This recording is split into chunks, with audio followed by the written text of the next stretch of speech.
Welcome again to Lessons from Mom. In this episode, I'm going to be talking about organization. Okay, no, I'm not talking about a company. I'm talking about that ability to organize things, put structures around them, make them put together. That was my mom. My mom was a stickler for organization. I'm going to share two stories in this episode. I'll start with the first one. It was about her husband, my dad. My dad was a hoarder of some sort when it came to paper. So he would keep old brochures, old programs, receipts, anything that was paper, he kept for reasons that I don't understand. But what I remember was my mom would call me and say, "It's been months, let's go to your dad's room." Because he had a room, she had a room. And even though her room was almost like a decoration of the things that she owned, they slept together in his room. So I guess she had the opportunity to see him just drop that paper and drop that paper. And so we'll get to his own side of the bed. And indeed, there was a stack of unnecessary papers waiting for us to handle. And so I'll watch my mom look at something and say, "Oh, this is 6 months old program. When is he going to use this again?" And then she'll rip it and I'll toss it in the bin.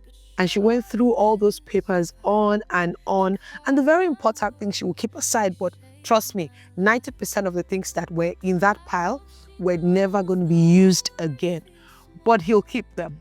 He's that example of someone that keeps a phone box, a brand new phone box, forever. When are you ever going to use the cover of a phone? But that was him. And so I watched her tidy up his corner of the room over and over again without complaining. For her, it wasn't the task that she was doing.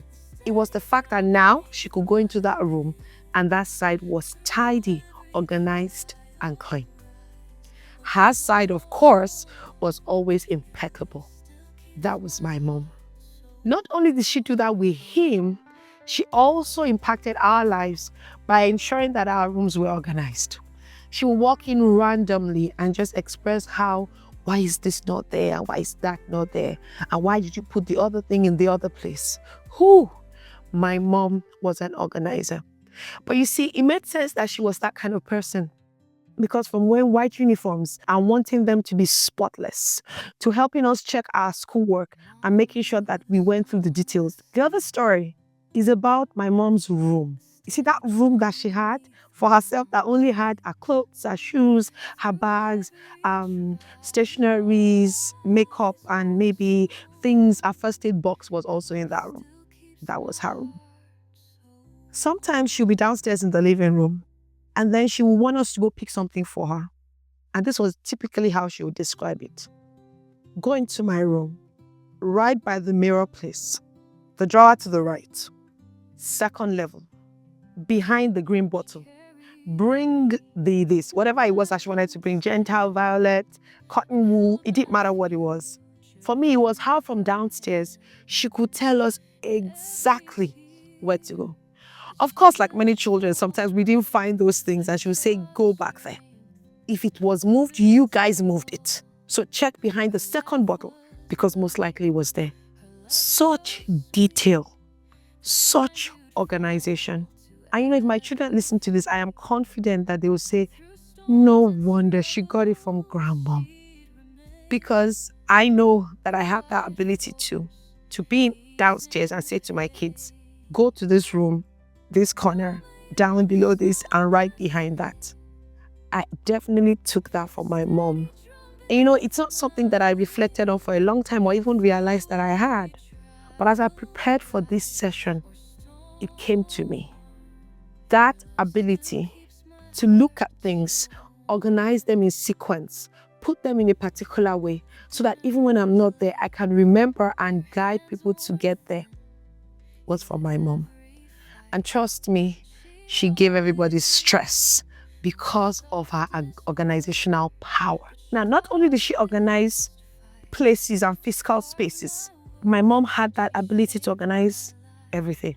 Even things that sometimes we felt was not her business. For example, other people's children's weddings. She'll come home and say, "Oh, auntie, this child is getting married. So let's discuss how we're going to make food. What food are we going to make?" And I'm like, in my mind, it's not your child getting married.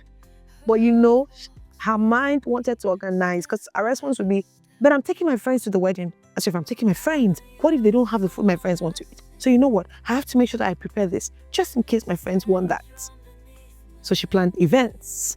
She planned people's events. She planned her events. She planned things for the church. She planned her work. She planned for her children. She planned for her staff in the house. She planned for her siblings. She planned for her parents. She was that organized planner that it was very important to her how time was used and how resources were used. And so I look at my life today and the life of my siblings, and for many of us, that's a strength that we have. It's that ability to organize things, both physical spaces, events, organizations as in companies, and even our lives. Because I think it was from her that I first understood the concept, even though I did not have the name, that until you can organize yourself or lead yourself in this context, you cannot organize or lead others. And so you cannot organize or lead organizations. That's a skill that I learned from my mom. The ability to put things together, structure them in a way that is systemic and allows the ease of movement, and implement following that plan. She was a part of our school community, friendly. She was friends with the teachers and friends with other staff of the school. Being a nurse, she was available to help us at inter-house sports programs where medical help was needed. I want to thank God for her life. She was there during all our, family events, our housewarming ceremony, weddings, and what have you. Mama Gbemi was always there, and it was just so a beautiful person to have. She taught us resilience, independence, hard work, being smart at whatever it is that you do, getting things done as at when due, the art of being very organized. We had house helps in the house per time, like maybe at least 2. But you are not allowed to allow them to wash your clothes. You are not allowed to allow them to wash your plate after eating, or you allow them to cook for you. In fact, she does the cooking herself. But you have to be there. You have to just stay with her in the kitchen. And I would say that I wouldn't have been the woman I am right now if not for all those trainings. Some people wonder how I am able to combine so many things. For me, when I got married, when I was having children, always there, thoughtful. When during our wedding, our sister in the church, they did the cooking. But in her words, she said, you can't be to me. Her caterers cook another jollof rice, brought drinks. What do you think about organization? Are you the kind of people that roll your eyes at people like me and my mom who just like things to be put in place? Because it doesn't matter, even if multiple things are on each other, you know your way of pulling out the one scarf that you need to get ready for that party. Or are you the one that is on our side that wants it to be arranged so that you can send someone to go to that room right beside the drawer behind the green bottle and get exactly what you need? It doesn't matter who we are and the differences that we have. I like to read about your uniqueness in the comment section. It's Lessons from Mom. Thank you. You're the song I sing, a steady drum beneath my wings.